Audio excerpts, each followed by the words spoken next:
கர்த்தருடைய பரிசுத்த நாமத்திற்கு மகிமை உண்டாவதாக. இந்த இரவிலும் சத்தியத்தின் நேர நிகழ்ச்சியின் மூலம் ஒருமுறை கூட உங்களை சந்திப்பதில் மிகவும் சந்தோஷப்படுகிறேன். கர்த்தர் உங்களை உங்களுடைய குடும்பங்களை ஆசீர்வதிப்பாராக. இந்த இரவு வேளையில் செய்திக்கு ஆதாரமாக எண்ணாகமம் 24ஆம் அதிகாரம் முதல் வசனத்தை நாம் எடுத்துக்கொள்ளலாம். இஸ்ரவேலை ஆசீர்வதிப்பதே கர்த்தருக்கு பிரியம் என்று பேலியாம் கண்டபோது, அவன் முந்தி செய்து வந்தது போல நிமித்தம் பார்க்க போகாமல் வனாந்திரத்திற்கு நேராய் தன் முகத்தை திருப்பி என்று சொல்லப்பட்டு இருக்கிறது. இந்த வசனத்தின் முதற் பகுதி சொல்லுகிறது, இஸ்ரவேலை ஆசீர்வதிப்பதே கர்த்தருக்கு பிரியம் என்று சொல்லி பேலியாம் கண்டபொழுது, கர்த்தர் நம்மை ஆசீர்வதிக்க விரும்புகிறார். இந்த நாட்களிலே இஸ்ரவேலராக தெரிந்து கொண்ட நம்மை அவர் ஆசீர்வதிக்க பிரியமுள்ளவராய் இருக்கிறார். ஆனால் நம்முடைய வாழ்க்கையில் கர்த்தர் நமக்கு வைத்திருக்கிற ஆசீர்வாதங்களை, நாம் விரும்புகிற ஆசீர்வாதங்களை பெற்றுக்கொள்ள முடியாதபடி நாம் காணப்படுகிறோம். அனைவருடைய வாழ்க்கையில், குடும்பத்தில் அநேக பிரச்சனைகள், அநேக போராட்டங்கள், அநேக ஆசீர்வாத தடைகள் காணப்படுகிறது.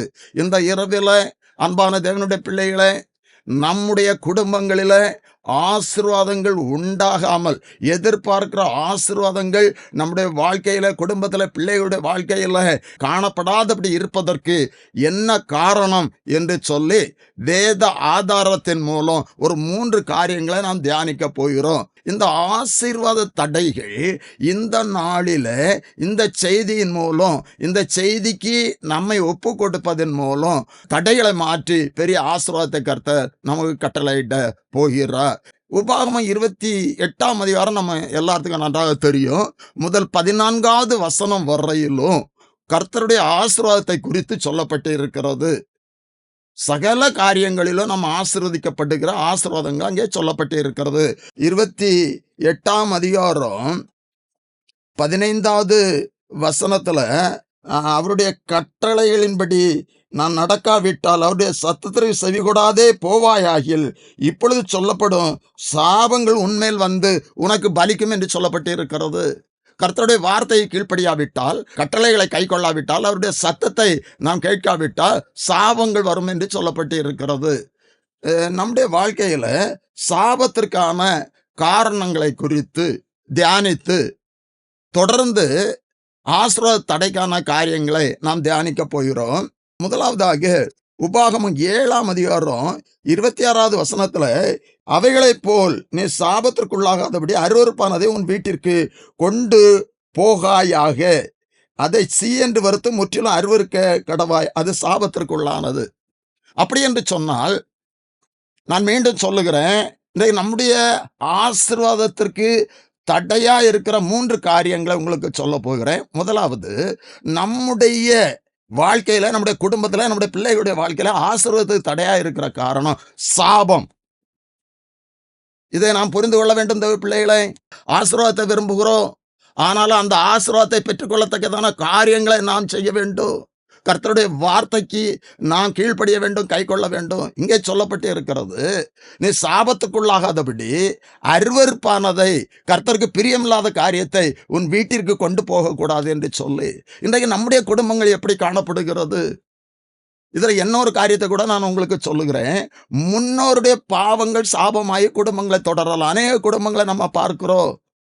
நாங்கள் என்ன பாவம் செய்தோம், நாங்கள் கர்த்தருக்கு பயந்து நடக்கிறோம் என்று சொல்லி நாம் நினைக்கலாம். அப்படிப்பட்டதான அனுபவத்தில் காணப்படலாம். ஆனாலும் கூட முன்னோருடைய பாவங்கள் சாபமாகி நம்முடைய குடும்பங்களை தொடரலாம். அது ஆசீர்வாதத்துக்கு தடையாக இருக்கலாம். ஆனால் அந்த சாபத்தை எல்லாம் ஆசீர்வாதமாய் மாற்றுவதற்காக தான் இயேசு கிறிஸ்து இந்த உலகத்தில் வந்தார். அவருடைய இரத்தத்தின் மூலம், அவருடைய மரணத்தின் மூலம் நம்முடைய வாழ்க்கையில காணப்படுகின்ற சாபங்கள் ஆசீர்வாதமாய் மாறுகிறது. இங்கே நீ சாபத்திற்கு உட்படாதபடி அருவருப்பானதை வீட்டிற்கு கொண்டு போகக்கூடாது என்று சொல்லப்பட்டு இருக்கிறது. இன்றைக்கு நம்முடைய குடும்பங்கள், வீடுகள் எப்படி காணப்படுகிறது? கர்த்தருக்கு பிரியமில்லாத எந்த காரியமும் நம்முடைய வீட்டிலே காணப்படக்கூடாது. ஒருவேளை முன்னோர்களுடைய முறைகேடான சம்பாத்தியங்கள் நம்முடைய குடும்பங்கள்ல இருப்பதாக நாம் உணர்ந்தால் கூட அதற்கு நம்மை ஒப்பு கொடுத்து ஜெபிக்க வேண்டும். இதற்கு உதாரணமாக வேதத்திலிருந்து ஒரு பகுதியை நான் உங்களுக்கு நினைவுபடுத்த விரும்புகிறேன். இஸ்ரவேல் ஜனங்கள் எரிகோ பட்டணத்திற்கு அருகில் செல்லுகிறார்கள். எரிகோ அவர்களுக்கு அடைக்கப்பட்டு இருக்கிறது. கர்த்தர் யோசுவாவிடத்துல சொன்னார், எரிகோவையும் ராஜாவையும் உன்னிடத்தில் நான் ஒப்பு கொடுப்பேன் என்று சொல்லி ஒரு நாளைக்கு ஒரு நேரம் சுற்றி வரவும் 7வது நாள் 7 நேரம் சுற்றி வரவும் கர்த்தர் யோசுவாவுக்கு கட்டளையிட்டார், சொன்னார். அப்படியே ஜனங்கள் செய்தார்கள். அதை தியானிக்கும் போது கூட நான் என்னோட சிந்தனைக்கு வந்த ஒரு காரியம், இந்த எரிகோ பட்டணம் பெரிதா இருப்பதற்கு வாய்ப்பில்லை. அது பட்டணமா இருந்தாலும் அது ஒரு சின்ன பட்டணமா தான் இருந்திருக்க வேண்டும். ஏனென்று சொன்னால் இஸ்ரவேல் ஜனங்களை 7வது நாள் 7 நேரம் சுற்றி வர சொல்லுகிறார். 7 நேரம் ஒரு நாளைக்கு சுற்றி வரக்கூடிய அளவுக்கு அது ஒரு சின்ன பட்டணமாக தான் இருந்தது. ஆனால் அந்த பட்டணத்தின் ஜனங்கள் விபச்சாரத்துக்கு அடிமைப்பட்டிருந்தார்கள். பாகாலுக்கு தங்களுடைய பிள்ளைகளை பலி செலுத்தினார்கள் என்று சொல்லி வேத குறிப்புகள் சொல்லுகிறது. அவர்கள் அப்படிப்பட்டதான துன்மார்க்கமான ஜீவியத்தில் இருந்து அந்த எரிகோ கோட்டை அவர்களை பாதுகாக்கும் என்று சொல்லி நம்பியிருந்தார்கள். எந்த எதிரியும் நம்மை தொட முடியாது, வர முடியாது, நம்முடைய கோட்டை உறுதியானது, அது நம்மை பாதுகாக்கும் என்று சொல்லி அவர்கள் நம்பியிருந்தார்கள். அவர்கள் கர்த்தரை நம்பல்ல, கர்த்தரை குறித்து அறியல்ல, ஆனால் எரிகோ கோட்டை நம்பி இருந்தார்கள். இன்றைக்கும் கூட அன்பான தேவனுடைய பிள்ளைகளை நான் உங்களுக்கு சொல்லுகிறேன், உலக பிரகாரமான எந்த காரியத்தையும் நான் நம்பி இருந்தால் அது ஒரு நாள் தகர்க்கப்படும். ஆனால் கர்த்தரை நம்பி இருந்தால், இஸ்ரவேல் ஜனங்கள் கர்த்தரை நம்பி கர்த்தருடைய வார்த்தையை கீழ்ப்படிந்தார்கள். 7வது நாள் 7 நேரம் சுற்றி வந்தார்கள். அலங்கள் இடிந்து விழுந்தது. ஆனால் கர்த்தர் ஒரு காரியத்தை சொன்னார், அந்த சாபத்தீடானதை நீங்கள் எடுத்துக்கொள்ளக்கூடாது, நீங்கள் சாபத்திற்குட்படாதபடி என்று சொல்லி. ஆனால் 7ஆம் அதிகாரத்துல நாம் ஒரு காரியத்தை பார்க்கிறோம். ஆகான் சாபத்தீடானதை எடுத்து, 7ஆம் அதிகாரம் 1 வசனம் இப்படியா சொல்லுகிறது, இஸ்ரவேல் புத்திரர் சாபத்தீடானதுல துரோகம் பண்ணினார்கள். எப்படி எனில், அங்கே ஆகான் சாபத்தீடானதை எடுத்து வீட்டிலே அவன் புதைத்து வைத்தான் என்று சொல்லி பார்க்கிறோம். நன்றாய் கவனியுங்கள், நான் ஒரு முக்கியமான செய்தியை சொல்லி கொண்டு இருக்கிறேன். இன்றைய அநேக குடும்பங்கள்ல எதிர்பார்க்கிற ஒரு ஆசீர்வாதம் இல்லை. கர்த்தர் நம்மை ஆசீர்வதிக்க விரும்புகிறார். இஸ்ரவேலை ஆசீர்வதிப்பதே கர்த்தருக்கு பிரியம். நம்மை ஆசீர்வதிப்பதுதான் கர்த்தருக்கு பிரியம். ஆனால் இன்றைக்கு ஏன் ஆசீர்வாதம் இல்லை? என்னுடைய எண்ணம் இயக்கம் எல்லாம் கர்த்தரை தேடுகிற பிள்ளைகள் சகல காரியங்களும் ஆசீர்வதிக்கப்படணும். நம் உலகத்தில் ஒரு வித்தியாசம் உள்ளவர்களாய் காணப்படணும். இன்றைக்கு நம்முடைய ஆசீர்வாத தடைகள் மாறணும். இந்த இரவில நம்முடைய குடும்பத்தில் காணப்படுகின்ற ஆசீர்வாத தடைகள் மாறும். ஆனால் ஒன்றை நான் உங்களுக்கு சொல்லுகிறேன், அருவருப்பானது ஏதாவது நம்முடைய குடும்பத்தில் இருக்கும் என்று சொன்னால், நீங்கள் உணர்த்தப்படுவீர்கள் என்று சொன்னால், இன்றைக்கு நீங்கள் ஒப்பு கொடுக்க வேண்டும். தேவ பிள்ளைகளை, கர்த்தருக்கு பிரியமில்லாத எந்த காரியம் நம்முடைய வீட்டிலே இருக்கக்கூடாது. அது நம்முடைய ஆசீர்வாதத்துக்கு தடையாக இருக்கும். இங்கே ஆகான் கர்த்தருடைய வார்த்தை அறிந்திருந்தும் கீழ்ப்படியாதபடி சாபத்தீடானதுல அந்த 7ஆம் அதிகாரம் 21வது வசனம் எப்படியா சொல்லுகிறது, கொள்ளையில நேர்த்தியான ஒரு பாபிலோனிய சால்வையையும் 200 வெள்ளி சேக்கலையும் 50 சேக்கல் நிறையான ஒரு பொற்பாலத்தையும் நான் கண்டு அவைகளை இச்சித்து எடுத்துக்கொண்டேன். இதோ அவைகள் என் கூடாரத்தின் மத்தியில் பூமிக்குள் புதைந்திருக்கிறது, வெள்ளி அதன் அடியில் இருக்கிறது என்றார். யோசுவா ஆகானை கேட்டபோது அதை குறித்து அந்த 7ஆம் அதிகாரத்தில் சொல்லப்பட்டு இருக்கிறது நமக்கு நன்றாய் தெரியும். பட்டணத்தை பிடித்தவர்கள் ஆய்பட்டணத்துக்கு வேவுக்காரர்களை யோசுவா அனுப்புகிறார். அங்கே போய் வந்தவர்கள் கொஞ்ச ஜனங்கள் தான் இருக்கிறார்கள். நான் 2000 பேரோ 3000 பேரோ போனால் போதும் என்று சொல்லி அனுப்பிய அந்த வேவுக்காரர்கள் சொன்ன வார்த்தையை கேட்டு இப்பொழுது அங்கே ஆய்பட்டணத்திற்கு ஆட்களை அனுப்புகிறார் யோசுவா. அங்கே போன பொழுது அங்கே 36 பேரை அவர்கள் வெட்டி போட்டார்கள், புறமுதுகு காட்டி ஓடி வந்தார்கள் என்று சொல்லப்பட்டு இருக்கிறது. இப்பொழுது யோசுவாவுடைய உள்ளத்துல பெரிய ஒரு வேதனை, வஸ்திரத்தை கிழித்து தேவ சமூகத்தில் விழுந்து கிடக்கிறார். கர்த்தாவே, ஏன் இப்படி எங்களுக்கு நடக்க வேண்டும் என்று சொல்லு. இதில் ஒரு காரியத்தை நான் உங்களுக்கு சொல்ல விரும்புகிறேன் தேவ பிள்ளைகளே. இதையெல்லாம் நாம் மனதில் பதித்துக் கொள்ள வேண்டும். யோசுவாவிடத்துல கர்த்தர் மோசே மரித்த பின்பு யோசுவாவிடத்துல கர்த்தர் சொன்ன வார்த்தை, நான் மோசையோடு இருந்தது போல நான் உன்னோடு இருப்பேன், நான் உன்னை விட்டு விலகுவதும் இல்லை, உன்னை என்று கைவிடுவதும் இல்லை என்று சொன்னார். ஆனால் இப்பொழுது என்ன நடந்தது? இங்கே யோசுவா கர்த்தர் எங்களை கைவிட்டு விட்டாரோ, என்னை கைவிட்டு விட்டாரோ என்று சொல்லி வேதனையோடு தேவ சமூகத்தில் கிடந்து கதறுகிறார். அப்பொழுது கர்த்தர் சொல்லுகிறார், யோசுவாவே நீ எழுந்திரு, இஸ்ரவேல் ஜனங்கள் பாவம் செய்தார்கள், நீங்கள் பாவத்தை உங்களிடத்தில் இருக்கிற இந்த சாபத்தை மாற்றாவிட்டால் நான் உங்களோடு இரேன் என்று சொன்னார். 7ஆம் அதிகாரம் 12வது வசனத்தில் இப்படியா சொல்லப்பட்டு இருக்கிறதா, ஆதலால் இஸ்ரவேல் புத்திரர் தங்கள் சத்துருக்களுக்கு முன்பாக நிற்கக்கூடாமல் தங்கள் சத்துருக்களுக்கு முதுகை காட்டினார்கள், அவர்கள் சாபத்தீடானார்கள். வசனம் தெளிவாக சொல்லுகிறது, நீங்கள் சாபத்தீடானதே உங்கள் நடுவில் இருந்து நிக்கிரகம் பண்ணாவிட்டால் இனி உங்களோடு இரேன். நீ எழுந்திரு, நீ ஜனங்களை பரிசுத்தம் பண்ணு. இன்றைக்கு இரவில் நம்மை பார்த்து சொல்லுகிறார், நம்மிடத்தில் ஏதாவது சாபத்தீடானது இருக்கும் என்று சொன்னால், கர்த்தருக்கு பிரியமில்லாத காரியம் இருக்கும் என்று சொன்னால், அதை இன்றைக்கு இந்த இரவில் நாம் உணர்ந்து ஒப்பு கொடுக்க வேண்டும். தேவ பிள்ளைகளை, அதை மாற்றுவதற்கு வேண்டாம். ஒருவேளை முன்னோர்கள் முறைகேடாய் சம்பாதித்திருக்கலாம், லஞ்ச பணத்தில் இன்னும் மற்றவர்களுடைய பொருள்களை இச்சித்து நம்முடைய குடும்பத்திற்கு சில சம்பாத்தியங்களை அவர்கள் வைத்திருக்கலாம். அப்படி என்று சொன்னால் நாம் இந்த நாளில் அதற்கு ஒப்பு கொடுக்க வேண்டும். நம்முடைய ஆசீர்வாதத்துக்கு தடையாக இருக்கிறது முதலாவது சாபம். அந்த சாபம் மாறணும், சாபம் மாற வேண்டும் என்று சொன்னார். இங்கே இஸ்ரவேல் ஜனங்களை பரிசுத்தம் பண்ணு என்று சொல்லுகிறார். கோத்திரமாக குடும்பமாக வம்சமாக வர சொல்லி சீட்டு ஆகான் பேரில் விழுகிறது. இப்பொழுது ஆகான் இடத்துல யோசுவா கேட்ட பொழுதுதான் அவன் சொல்லுகிறான், அவன் உள்ளதை ஒத்துக்கிறான், நடந்த காரியமே என்ன. ஆகானை மட்டுமல்ல, குடும்பத்தையே கொன்றார்கள், சுட்டரித்தார்கள். இழிவான ஆதாயம், கர்த்தருக்கு பிரியமில்லாத காரியம். கர்த்தர் சொல்லியிருந்தா அது சாபத்தீடானது, அதை நீங்கள் சாபத்திற்கு உட்படாதபடி அதை நீங்கள் எடுத்துக்கொள்ளக்கூடாது என்று சொன்னார்.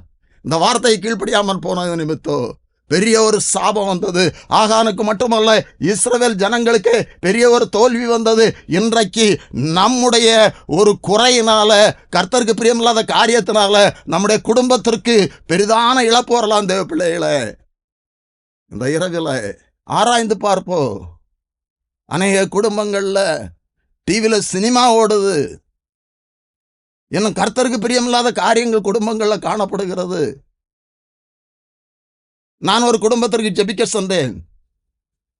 பிசாசின் போராட்டத்தில் இருந்த அந்த சகோதரிக்கு ஜெபித்த பொழுது பிசாசு ஆடி சொல்லியது, இவளுடைய தலையணை கீழே, இவள் படுத்திருக்க கட்டிலே தலையணை கீழே இருக்கிறத எடுத்தால் நான் போவேன் என்று சொல்லி. அங்கே பார்த்த பொழுது கிறிஸ்தவ குடும்பம்தான். அங்க ஒரு பேப்பர்ல கிரக கோயிலில் உள்ள சில பொருட்கள் அங்கே பார்சல் பண்ணப்பட்டு அந்த தலையணைகள் அடியில் இருக்குது. பிசாசு சொல்லுது, அதை எடுத்தா தான் போவேன் என்று சொல்லு.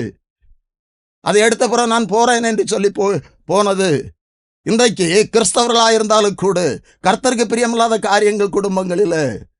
நான் உங்களை அன்போடு கேட்டுக்கொள்ளுகிறேன், நம்முடைய குடும்பங்களை ஆசீர்வதிக்கப்படணும். நம்முடைய குடும்பங்களை ஆசீர்வதிக்க கர்த்தர் விரும்புகிறார். அப்படி என்று சொன்னால் சாபத்தீடானது, கர்த்தருக்கு பிரியமில்லாத ஏதாவது இருந்தால் நம் குடும்பத்தை விட்டு அது மாற்றப்பட வேண்டும். அதற்கு நம்ம ஒப்பு கொடுக்க வேண்டும். அப்போ முதலாவதாக சாபம் நம்முடைய ஆசீர்வாதத்திற்கு தடையாக இருக்கிறது. தேவ பிள்ளைகளை, இதில் ஒரு காரியத்தை கூட நான் உங்களுக்கு சொல்லுகிறேன்.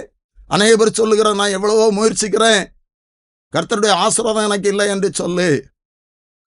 ஒருவேளை முன்னோருடைய அந்த பாவங்கள் சாபமாய தடையாக இருந்தால், எசேக்கியேல் 18ஆம் அதிகாரம் 19வது வசனம், அதப்படி குமாரன் தகனுடைய அக்கிரமத்தை சுமக்கிறதில்லையா என்று நீங்கள் கேட்டால், குமாரன் நியாயத்தையும் நீதியும் செய்து என் கட்டளைகளை கை கொண்டு அவைகளின்படி செய்தால் அவன் பிழைப்பான். ஒருவேளை நம்முடைய முன்னோருடைய சில காரியங்கள் ஆசீர்வாத தடையாக இருந்தால், குமாரன் பிள்ளைகள் கர்த்தருடைய கட்டளைகளை நீதிய நியாயத்தையும் கை கொண்டு நடந்தால் பிழைப்பான். அந்த சாபம் ஆசீர்வாதமாய் மாறும். பிலேயாம் இஸ்ரவேல் ஜனங்களை சபிக்க முயற்சித்தான், ஆனால் அந்த சாபத்தை கர்த்தர் ஆசீர்வாதமாய் மாற்றினார். கலாத்தியர் 3ஆம் அதிகாரம் 13வது வசனம் இப்படியா சொல்லுகிறது, மரத்தில் தூக்கப்பட்ட எவனும் சபிக்கப்பட்டவன் என்று எழுதியிருக்கு. அவர் நமக்காக சாபமாகி நியாயப்பிரமாணத்தின் சாபத்திலிருந்து நம்மை ரட்சித்தார் என்று சொல்லப்பட்டு இருக்கிறது. அவருடைய மரணம், அவருடைய இரத்தம் நம்மை சாபத்திலிருந்து விடுவிக்கிறது. ஆனால் இந்த வார்த்தைக்கு, இந்த அனுபவத்திற்கு நம்மை ஒப்பு கொடுக்கணும். நான் கர்த்தருக்கு பயப்படுவோம் என்று சொன்னார், நீதிய நியாயத்தை நாம் செய்வோம் என்று சொன்னார், தகப்பனுடைய அக்கிரமத்தை, முன்னோருடைய அக்கிரமத்தை நாம் சுமக்க வேண்டியதில்லை. நாம் கர்த்தருடைய ஆசீர்வாதத்தை பெற்றுக்கொள்ள முடியும். முதலாவது சாபம் நம்முடைய ஆசீர்வாதத்தை தடையாக இருக்கிறது. இரண்டாவதாக எரேமியா 5ஆம் அதிகாரம் 25வது வசனம் இப்படியா சொல்லுகிறது, உங்கள் அக்கிரமங்கள் இவைகளை விலக்கி உங்கள் பாவங்கள் உங்களுக்கு நன்மை வரவிட்டாது இருக்கிறது. பாவங்கள், முதலாவது சாபங்கள், இரண்டாவது பாவங்கள் நமக்கு நன்மை வரவிட்டாதபடி இருக்கிறது, நம்முடைய ஆசீர்வாதத்தை தடை பண்ணுகிறது. இன்றைக்கு நம்முடைய வாழ்க்கையில நம்முடைய ஜீவியத்தை கர்த்தர் காண்கிறார். ஒரு மனிதனுக்கு தெரியாது, நமக்கும் கர்த்தருக்கும் தான் நம்முடைய ஜீவியம், அந்தரங்க ஜீவியங்கள் தெரியும். நம்முடைய பாவங்கள் இன்றைக்கு குடும்பங்களிலே ஆசீர்வாதத்துக்கு தடையாக இருக்கக்கூடாது. இந்த வார்த்தையை கேட்டுக்கொண்டு இருக்கிறது பிள்ளைகளை, நம்ம எல்லாரும் பாவிகள் தான், பாவத்தில் பிறந்தோம், பாவத்தில் வளருகிறோம். ஆனால் இயேசு கிறிஸ்து பாவிகளை ரட்சிக்கத்தான் இந்த உலகத்தில் வந்தார்.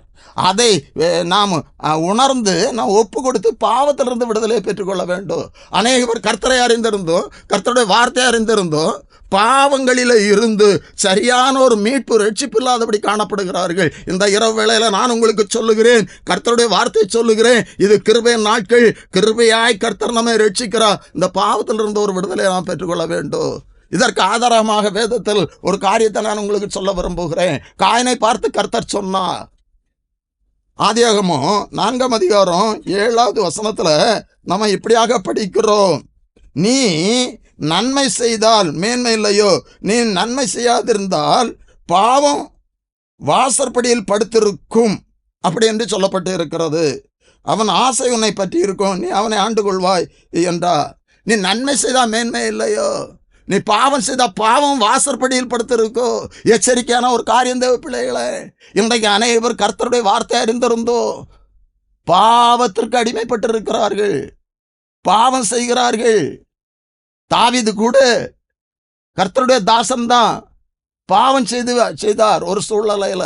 இன்றைக்கு அப்படித்தான் அநேக சூழ்நிலைகள் பாவம் செய்ய நம்மை தூண்டுகிறது. அந்த பாவம் நம்முடைய வாழ்க்கையில ஆசீர்வாதத்துக்கு தடையாக இருக்கிறது. இங்கே காயனை பார்த்து கர்த்தர் சொல்லுகிறார், தெளிவாய் சொல்லப்பட்டு இருக்க, நீ நன்மை செய்தா மேன்மை இல்லையோ, பாவம் செய்தா அந்த பாவம் வாசற்படியில் படுத்திருக்கோ. வாசற்படியில் படுத்திருக்கும் என்று சொன்னால், நான் வெளியே போய் உள்ளே வரும்போது அந்த பாவத்தை தாண்டி தான் வரணும், நமக்கு தெரியாது. அந்த பாவம் ஆசீர்வாதத்தை தடை பண்ணும். இன்றைக்கு நம்முடைய ஜீவியம் எப்படி இருக்கிறது பிள்ளைகளே? இங்கே காயின் பெரிய பாவம் செய்தது போலத்தும் தெரியல. ஆனால் காயினை குறித்து சொல்லப்பட்டு இருக்கிறது, அவனுடைய காணிக்கை அங்கீகரிக்கப்படாத போது அவன் எரிச்சல் அடைந்து தன்னுடைய சகோதரன் மேல் அவன் ஒரு கசப்பான அனுபவத்தில், அங்கே நம்ம படிக்கும்போது காயின் தன் சகோதரனாக ஆவிலோடு பேசினான், அவனை கொலை செய்தான் என்று சொல்லப்பட்டு இருக்கிறது. 6வது வசனத்தில் 5வது வசனத்தில் காயினையும் அவன் காணிக்க அவர் அங்கீகரிக்கவில்லை. அப்பொழுது காயினுக்கு மிகவும் எரிச்சல் உண்டாகி அவன் முகநாடி வேறுபட்டது. ஒன்றை நான் உங்களுக்கு சொல்லுகிறேன் தேவ பிள்ளைகளே, நம்முடைய வாழ்க்கையில் சில காரியங்கள் உணர்த்தப்படும் பொழுது ஏன் கர்த்தாவே என்று சொல்லி நம்மை ஒப்பு கொடுக்க வேண்டும். இங்கே இந்த காயின் என் காணிக்கை ஏன் அங்கீகரிக்கப்படவில்லை என்று சொல்லி தன்னை ஒப்பு கொடுத்து ஆராய்ந்து பார்த்திருக்க வேண்டும். ஆனால் அவன் எரிச்சல் பட்டான், முகநாடி வேறுபட்டது.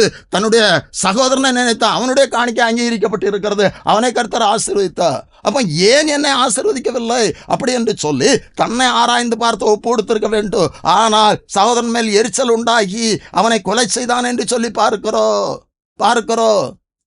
வேதம் தெளிவாய் சொல்லுகிறது. 1 யோவான் 3ஆம் அதிகாரம் 12வது வசனத்துல, கிரியைகளினாலே, கிரியை, இவனுடைய கிரியை கர்த்தருக்கு பிரியமில்லாமல் இருந்த காரணத்தினால், அவன் ஆபேல் அவனுடைய கிரியைகள் கர்த்தருக்கு பிரியமாக இருந்தது, இவனுடைய கிரியைகள் கர்த்தருக்கு பிரியமில்லாமல் இருந்த காரணத்தினால அவனுடைய காணிக்கை கர்த்தர் அங்கீகரிக்கவில்லை. இன்றைக்கு நீங்கள் அதிகமாய் காணிக்கை கொடுக்கிறவர்களாய், ஊழியத்திற்கு உதவி செய்கிறவர்களாய் இருக்கலாம், நல்லது செய்யணும். ஆனால் அது அங்கீகரிக்கப்பட வேண்டும். முறைகேடாய் சம்பாத்தியம் பண்ணி அதில் அதிகமாய் கொடுப்பதில் எந்த பிரயோஜனமும் இல்லை. 2 காசு போட்ட விதவை பார்த்து அங்கீகரித்து ஆசீர்வதித்த கர்த்தர் இயேசு கிறிஸ்து இன்று நம்மை பார்க்கிறார். நான் கர்த்தருக்கு கொடுக்க வேண்டும் தேவ பிள்ளைகளே. தசம பாகம் கொடுக்க வேண்டும். உங்களுடைய சம்பாத்தியத்தில் ஒரு பகுதியை கர்த்தருக்கு கொடுக்க வேண்டும். இங்கே காணிக்கை ஏன் அங்கீகரிக்கவில்லை? காணிக்கை கொடுப்பது நம்முடைய ஜீவியம் ஒரு பரிசுத்தமான ஒரு அனுபவத்தில் இருந்து கொண்டு கொடுக்கும்போது அது அங்கீகரிப்பா, அதற்கேற்ற பலனை அதிகமாய் தருவா. இரண்டாவதாக நான் உங்களுக்கு சொல்லி கொண்டு இருக்கிறேன், பாவம் ஆசீர்வாதத்துக்கு தடையாக இருக்கிறது. இந்த பாவத்தை நான் அறிக்கை செய்து, அதனால்தான் வசனம் தெளிவாக சொல்லுகிற நீதிமொழிகள் 28:13 வசனம், தன் பாவங்களை மறைக்கிறவன் வாழ்வடைய மாட்டான், அதை அறிக்கை செய்து விட்டு விடுகிறவனோ இறக்கம் பெறுவான். மீண்டும் நான் உங்களுக்கு சொல்லுகிறேன், நம்மிடத்தில் குறைகள் இருக்கலாம், கர்த்தருக்கு பிரியமில்லாத காரியம் இருக்கலாம். இந்த இரவில் அன்பான தேவனுடைய பிள்ளைகளை கர்த்தருடைய நாமத்தில் நான் உங்களுக்கு சொல்லுகிறேன், ஏதாவது காரியத்தில் நீங்கள் உணர்த்தப்படுவீர்கள் என்று சொன்னார், இன்று ஒப்பு கொடுங்க. அந்த பாவத்தை மன்னிக்க இயேசு கிறிஸ்து இன்றைக்கும் அவர் இரக்கமுள்ளவராய் இருக்கிறார். ஒரு காரியத்தை கூட நான் உங்களுக்கு சொல்ல விரும்புகிறேன். தாவீது கர்த்தருக்கேற்ற தாசன்தான். 2 சாமுவேல் 11 ஒரு காரியத்தை பார்க்கிறோம். இந்த பத்சேபாள் மீது அவனுக்கு ஒரு இச்சை உண்டாயிற்று, அவளை எப்படியாவது அடைய வேண்டும் என்று சொல்லி அங்கே ஒரு காரியத்தை செய்கிறான். நாம் எல்லாரும் அறிந்திருக்கிறோம். அங்கே உரியாவை அவன் போர் முனையில் நிறுத்தி அவனை கொன்று பத்சேபாளை மனைவியாக ஆக்கி கொள்ளுகிறான். இப்பொழுது கர்த்தர் நாத்தான் தீர்க்கதரிசி அனுப்பி ஒரு காரியத்தை அவனுக்கு உணர்த்துகிறார். அப்பொழுது அவன் அந்த காரியத்தை உணர்ந்து தன்னை ஒப்பு கொடுக்கிறான். நான் பாவம் செய்தேன் என்று சொல்லுகிறான். இங்கே அந்த பாவம் செய்ததுனால 12 வசனத்தில், அப்பொழுது கர்த்தர் உரியாவின் மனைவி தாவீதுக்கு பெற்ற ஆண் பிள்ளை அடித்தார், அது வியாதிப்பட்டு கேவலமாக இருந்தது. 7 நாள் தொடர்ந்து உபாசித்து ஜெபித்தார். ஆனால் அந்த பாவத்தை நிமித்தம் அந்த பிள்ளையை கர்த்தர் அடித்தார் என்று சொல்லி பார்க்கிறோம். பாவம் அங்கே ஒரு பெரிய பிரச்சனை கொண்டு வந்தது. தாவீது அங்கே தன்னை ஒப்பு கொடுத்து நான் பாவம் செய்தேன் என்று சொல்லி தேவ சமூகத்தில் விழுந்து கிடக்கிறார். அதன் நிமித்தம் ஒரு இரக்கத்தை பெற்றார். ஆனாலும் சில காரியங்கள் அங்கே சொல்லப்பட்டு இருக்கிறது. இந்த பாவத்தின் நிமித்தம் உன் குடும்பத்தில் சில காரியங்கள் நடக்கும் அப்படி என்று சொல்லப்பட்டு இருக்கிறது. வேதவசனம் தெளிவாய் சொல்லுகிறது, ஆரைந்தும் அதன்படி செய்யாதவன் அநேக அடிக்கு பாத்திரவான் என்று சொல்லி. ஒரு நாள் கர்த்தரை அறியாமல் இருந்தோம், கர்த்தருடைய வார்த்தை அறியாமல் இருந்தோம், நாம் பாவம் செய்திருக்கலாம். அந்த பாவத்தை இயேசு கிறிஸ்து மன்னிக்கிறார். ஆனால் இயேசு கிறிஸ்து அறிந்த பிறகும், அவருடைய வசனத்தை அறிந்த பிறகும் நாம் பாவம் செய்வோம் என்று சொன்னார். அதற்கு சில எதிர்வினைகள் ஏற்படும் தேவ பிள்ளைகளை.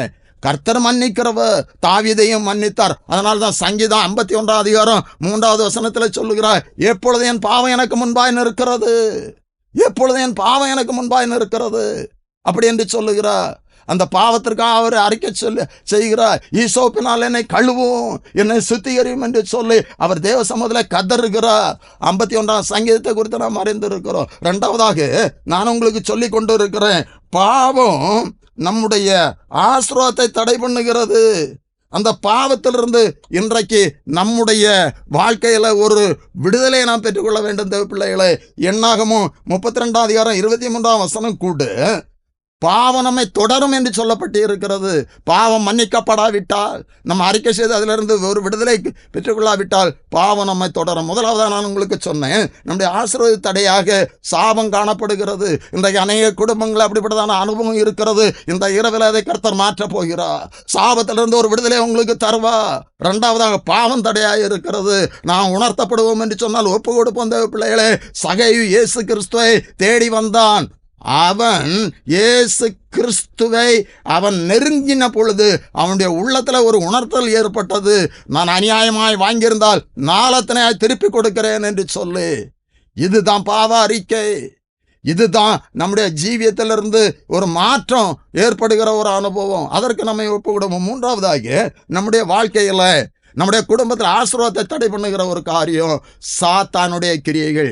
1 பேதுரு 5:8 வசனத்தில், தெளிந்த புத்தி உள்ளவர்களாயிருங்கள், விழித்திருங்கள், ஏனெனில் உங்கள் எதிராளியாகிய பிசாசானவன் கட்சிக்கிற சிங்கம் போல் எவனை விழுங்கலாமோ என்று வகை தேடி சுற்றி தெரிகிறான். ஒன்றை புரிந்து கொள்ள வேண்டும், நான் கர்த்தருடைய பிள்ளைகளாயிருந்தாலும் கூட இந்த பிசாசானவன் யாரை விழுங்கலாமோ என்று சொல்லி அவன் வகை தேடி சுற்றி தீருகிறான். யோபு 1:7 வசனத்துல கர்த்தர் சாத்தானை பார்த்த, நீ எங்கே இருந்து வருகிறாய் என்றார். சாத்தான் கர்த்தருக்கு பிரதியுத்தரமாக, பூமி எங்கும் உலாவி அது சுற்றி திரிந்து வருகிறேன். பூமி எங்கும் உலாவி 1 பேதுரு 5:8 படித்தோம். பிசாசானவன் நம்முடைய எதிராளியாகிய பிசாசானவன் யாரை விழுங்கலாம் என்று சொல்லி வயதேடி சுற்றி இருக்கிறான். இங்கே கர்த்தரிடத்துல சாத்தான் சொல்லுகிறான், நான் பூமி எங்கும் சுற்றி உலாவி வருகிறேன் என்று சொல்லு. பிசாசு இன்றைக்கு அவன் ஆளுகை செய்கிறான். ஒரு நாள் அவன் கட்டப்படுவான். அதுவரை அவனுடைய கிரியை இருக்கும். குறிப்பாக கர்த்தருடைய பிள்ளைகளுக்கு விரோதமாய் அதிகமாய் அவன் போராடுவான். பாவத்திற்கு அடிமைப்பட்டு அவனோடு இருப்பவர்களை அவன் சோதிப்பதில்லை. பாவத்திலிருந்து மீட்கப்பட்டு கர்த்தருக்காய் வாழுகிறவர்களை அவன் அதிகமாய் சோதிக்கிறான். இங்கே யோபனுடைய வாழ்க்கையில பிரச்சனை வந்தது. அவனுடைய ஆசீர்வாதம் எல்லாம் இழப்பதற்கு ஒரு முக்கியமான காரணம் சாத்தான். இன்றைக்கும் கூட நம்முடைய வாழ்க்கையிலும் அநேக பிரச்சனைகளை அவன் கொண்டு வரலாம். இங்கே தொடர்ந்து நம்ம படிக்கும்போது அவனையும் அவனுடைய வீட்டையும் அவனுக்கு உண்டான அனைத்தை நீர் வேலியடைக்கவில்லையோ அப்படி என்று சொன்னா 8ஆம் அதிகாரத்தில் நம்ம பார்க்கிறோம், என் தாசனாகிய யோபின் மேல் கவனம் வைத்தாயோ என்று சொல்லி அவன் அதற்கு பதில் சொல்லுகிறான், நான் கவனம் வைத்தேன், நான் அவனுக்கு எதிராய் காரியங்களை செய்ய முயற்சித்தேன், ஆனால் நீர் வேலையடைத்திருக்கிறீர், என்னால் ஒன்று செய்ய முடியவில்லை என்று சொல்லி 12வது வசனத்தில் கர்த்தர் சொல்லுகிறார், நீ அவனை தொடாதே, மற்றபடி நீ அவனுக்கு என்ன வேணாலும் செய் அப்படிங்கிற ஒரு அனுபவத்தில் அங்கே அவன் ஒப்பு கொடுக்கப்படுகிறான். சாத்தானுக்கு கர்த்தர் ஒரு அனுமதியை கொடுக்கிறார். அவன் எல்லாவற்றையும் அவன் அழித்து போட்டான். யோபு எல்லாவற்றையும் இழந்தான். 2ஆம் அதிகாரம் 3வது வசனத்தில் இப்படியா சொல்லப்பட்டு இருக்கிறது, அப்பொழுது கர்த்தர் சாத்தானை நோக்கி, என் தாசனாய் யோபின் மேல் கவனம் வைத்தாயோ, உத்தமனும் சன்மார்க்கனும் தேவனுக்கு பயந்து பொல்லாப்பு விலகிறவனுமான மனுஷனாகி அவனைப் போல் பூமியில் ஒருவனும் இல்லை. முகாந்திரம் இல்லாமல் நீ அவனை நிர்மலமாக்கும்படி நீ என்னை ஏவின போதும் அவன் இன்னும் தன் உத்தமத்தில் உறுதியாக இருக்கிறான் என்றான். சாத்தான் கர்த்தருக்கு பிரதித்திரமாக தோலுக்கு பதிலாக தோலையும் தன் ஜீவனுக்கு பதிலாக தனக்கு உண்டான எல்லாவற்றையும் மனுஷன் கொடுத்து விடுவான். ஆனால் நீர் உம்முடைய கையை நீட்டி அவன் எலும்பையும் அவன் மாம்சத்தையும் தொடுவீரானால். எல்லாம் இழந்து போன சூழ்நிலையிலும் சாத்தான் மீண்டும் சோதிக்க நினைக்கிறான். அப்பொழுது கர்த்தர் சொல்லுகிறார், அவனுடைய ஜீவனுக்கு ஒன்றும் செய்யாதே அப்படி என்று சொல்லி மீண்டும் சாதாரண அனுமதி கொடுக்கிறான். அப்பொழுது வியாதியினால் சோதிக்கப்படுகிறான். வியாதியினால் அவன் வேதனைப்படுகிறான். நான் உங்களுக்கு சொல்லுகிற செய்தி, 3வதாக சாத்தான் நம்முடைய ஆசீர்வாதத்திற்கு தடையாக இருக்கிறான். அநேகருடைய வாழ்க்கையில சாத்தான் போராடுகிறான். தேவ பிள்ளைகளை, சாத்தானுக்கு இன்றைக்கு நம்ம இடம் கொடுக்காதபடி அவனை எதிர்த்து நிற்போம் என்று சொன்னால் அவன் நம்மை விட்டு ஓடி போவான். நம்முடைய வாழ்க்கையில காணமுண்ட பிரச்சனைகள் மாறும். அநேக இடங்களில் சாத்தானை குறித்து நம்ம பார்க்கிறோம். அநேகருடைய வாழ்க்கையில் யூதாஸுக்குள் சாத்தான் புகுந்தான் என்று சொல்லி லூக்கா 22ஆம் அதிகாரம் 3வது வசனத்தில் பார்க்கிறோம். யூதாஸுக்குள் சீசன் தான், இயேசுவோடு இருந்தவன் தான். அப்படிப்பட்டவனுடைய வாழ்க்கையில் நாம் எப்படிப்பட்டவர்களாக இருந்தாலும் சாத்தான் நம்மை சோதிப்பதற்கு முயற்சிப்பான். அதனால் தான் வேதம் சொல்லுகிறது, பிசாசுக்கு இடம் கூடாதிருங்கள், அவனுக்கு எதிர்த்து நில்லுங்கள் என்று சொல்லப்பட்டு இருக்கிறது. நாம் எதிர்த்து நிற்கணும். நான் எதிர்த்து நிற்பது எப்படி? நான் கர்த்தருடைய வசனத்தை பட்டயத்தை பிடித்து கொண்டு எதிர்த்து நிற்க வேண்டும் என்று சொல்லப்பட்டு இருக்கிறது. இங்கே அந்த பிசாசானவன் யோபுவை அதிகமாய் சோதித்து எல்லாவற்றையும் இழக்க பண்ணினாலும் கூட யோபு அவனுடைய உத்தமத்தில் உறுதியாக இருந்தான். அவர் என்னை சோதித்த பின்பு பொன்னாய் விளங்குவேன் என்று சொன்னான். இன்றைக்கு பிசாசனுடைய போராட்டத்திற்கு நான் அப்படிப்பட்டதான அனுபவத்தில் எதிர்த்து நிற்க வேண்டும். தேவ பிள்ளைகளை, 1 நாளாகமம் 21ஆம் அதிகாரம் 1வது வசனத்திலும் கூட தாவீதை சாத்தான் தொகை பார்ப்பதற்கு ஏவினான். அதனால் அங்கே பெரிய பிரச்சனை வந்தது. என் தாசனாகிய தாவீது நான் தெரிந்து கொண்ட தாசன் என்று சொன்ன அந்த தாவீது கூட சாத்தானுக்கு இடம் கொடுத்தான். அதனால பெரிய பிரச்சனை வந்தது. யூதாஸ் பிசாசு சாத்தானுக்கு இடம் கொடுத்தான். அதனால அவன் நாண்டு கொண்டு செத்தான் என்று சொல்லி பார்க்கிறோம். தேவ பிள்ளைகளை, இன்றைக்கு நம்முடைய வாழ்க்கையில பிசாசுக்கு இடம் கூடாதபடி அதை நாம் எதிர்த்து நிற்போம் என்று சொன்னால் நம்முடைய வாழ்க்கையில் காணப்படுகின்ற தடைகள், ஆசீர்வாத தடைகள் இன்றைக்கு மாறும். சாபத்தை மாற்றுவார், பாவத்தை மன்னிப்பார், சத்துருவை துரத்துவார், நமக்கு விடுதலை தருவார். நான் ஜெபிக்கலாம். எங்களை அதிகமாய் நேசிக்கின்ற எங்கள் பரிசுத்த பரலோகத்தின் பிதாவே, ஆசீர்வாதமான இந்த இரவு வேளைக்காக உமக்கு ஸ்தோத்திரம். இந்த வேளையில் இந்த வார்த்தையை கேட்டுக்கொண்டு இருக்கிற உம்முடைய ஜனத்திற்காக அடியேன் உம்முடைய சமூகத்தில் ஜெபிக்கிறேன் அப்பா. இன்றைக்கு கர்த்தாவே, ஒவ்வொருவரும் ஆசீர்வாதத்தை நாங்கள் விரும்புகிறோம் அப்பா. நாங்கள் விரும்புகிற ஆசீர்வாதத்தை எங்களால் பெற்றுக்கொள்ள முடியாதபடி அநேக தடைகள் காணப்படுகிறது. அதற்கான காரணங்களை நாங்கள் வேதத்தில் தியானித்தோம் அப்பா. சாபம் இன்றைக்கு ஆசீர்வாதத்துக்கு தடையாக இருக்கிறது. சாபத்தை கர்த்தாவே நீர் ஆசீர்வாதமாய் மாற்றுகிற கர்த்தரப்பா. இந்த வார்த்தையை கேட்டு ஒவ்வொருடைய வாழ்க்கையிலும் காணப்படுகின்ற சாபங்கள் ஆசீர்வாதமாய் மாறுவதாக. கர்த்தாவே, ஒவ்வொருவரும் ஒப்பு கொடுத்து உமக்கு பிரியமில்லாத அருவருப்பான காரியம் எதுவும் வீட்டிலே வாழ்க்கையில இல்லாதபடி கர்த்தாவே ஒப்பு கொடுத்து வாழ நீர் உதவி செய்ய முடியாது ஜெபிக்கிறோம். அப்படியே பாவம் ஆசீர்வாதத்திற்கு தடையாக இருக்கிறது, பாவம் வாசற்படியிலே படுத்திருக்கோம், அது ஆசீர்வாதத்தை தடை பண்ணுகிறதப்பா. இந்த வார்த்தையை கேட்டு ஒவ்வொருடைய வாழ்க்கையிலும் கர்த்தர் நீர் கிருபையாய் இறங்கி பாவங்களை மன்னிக்கும்படியாய் ஜெபிக்கிறோம். உணர்த்தப்பட்டு ஒப்பு கொடுக்கிற ஒவ்வொருடைய வாழ்க்கையிலும் கிரியை செய்யுங்கப்பா. பாவங்களை மன்னிக்க இயேசு கிறிஸ்து இந்த உலகத்தில் வந்தார் என்று சொல்லி நாங்கள் பார்க்கிறோம் அப்பா. சயனுடைய வீட்டிலே கடந்து சென்று அந்த வீட்டிலே இன்றைக்கு ரட்சிப்பு வந்தது என்று சொல்லி பாவங்களை மன்னித்து ஆசீர்வதித்த கருத்து இந்த நாளிலே ஒவ்வொருடைய வீட்டிலும் நீர் இறங்கி வரும்படியாய் ஜெபிக்கிறோம். பாவங்களை மாற்றி நீர் ஆசீர்வதிக்கும்படியாய் ஜெபிக்கிறோம். பாவத்தினால வியாதிகள், அநேக வேதனைகள் அப்பா, வியாதியோடு இருக்கிற ஒவ்வொருவருக்கா நான் ஜெபிக்கிறேன். இப்பொழுதே உம்முடைய வல்லமை அவருடைய சரீரத்தில் இறங்கட்டும் அப்பா. பாவங்கள் மன்னிக்கப்படட்டும். அக்கிரமங்களை மன்னித்து நோய்களை குணமாக்குற கர்த்தரை நீர் அப்படியே கிரியை செய்யும். சாத்தான் இன்றைக்கு அநேக குடும்பங்களை சோதித்துக் கொண்டு இருக்கிறான். கர்த்தாவே, சாத்தானுடைய கிரியைகள் குடும்பங்களை விட்டு மாறட்டும் அப்பா. அவன் யாரை விழுங்கலாமோ என்று சொல்லி வயதேடி சுற்றி தெரிகிறான். ஆனால் சாத்தானை ஜெயித்தவர் உம்முடைய கிருபையினால நான் ஜெபிக்கிறேன். குடும்பங்களுக்கு விரோதமாய் போராடுகிற சாத்தானுடைய கிரியைகள் கட்டப்படட்டும் அப்பா.